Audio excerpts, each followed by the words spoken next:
Good morning! Today is August 3, 2024 and for today's destination, pupunta kami sa Calabasa Picnic River. Dito lang yan sa Gabaldon, Nueva Ecija. Tara at samahan niyo po kami sa aming nature trip.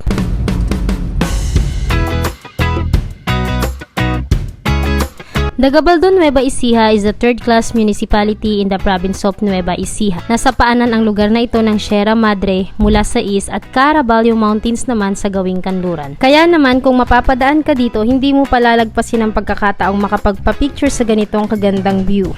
At eto na nga, malapit-lapit na kami sa aming pupuntahan at for sure matutuwa ang aking asyina. So papasok na kami sa Calabasa River. So kung makikita nyo, meron sila dyang nakatarpaulin na going to Calabasa River. So eto palang lugar na to, ang tawag dito is Barangay Calabasa. So kamusta naman yung trek dito? Mabuhangin po siya pero sasalubungin kayo ng mga naglalakihang mga berdeng bundok at napakaraming cottages. Kinakailangan pa nga namin tumawid dito sa ilog na mababaw papunta dun sa kabila para makahanap kami ng mas magandang pwesto.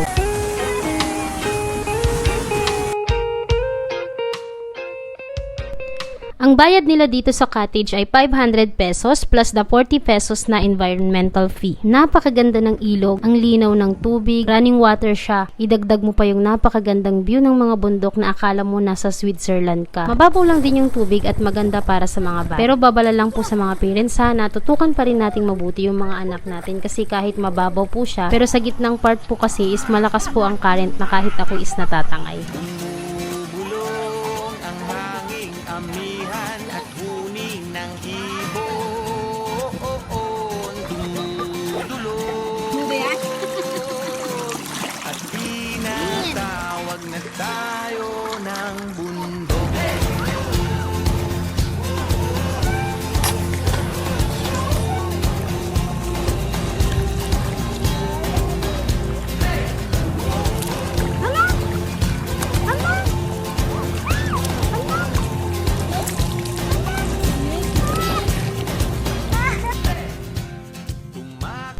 Sa tagal niya sa tubig, nagutom ang bata at umahon.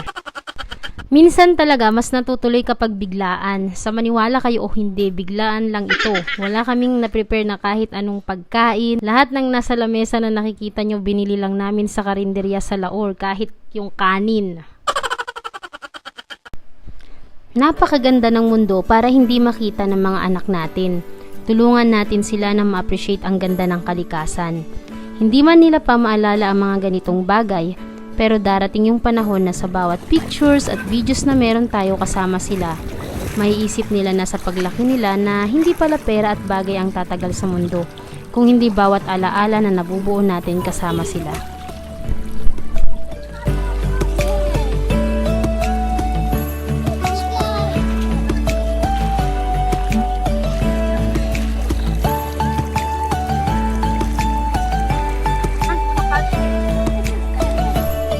Habang malakas pa tayo, habang nagpapaalaga at nagpapayakap pa sa atin yung mga anak natin, sulitin din natin na makasama sila. Minsan lang kasi sila maging bata.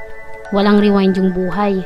Kaya dapat, bawat minuto, bawat segundo, kahit ano pang busy natin para kumita ng pera, dapat lagi tayong maglaan ng panahon na makasama sila at iparamdam sa kanila ang tunay na pagmamahal ng isang pamilya.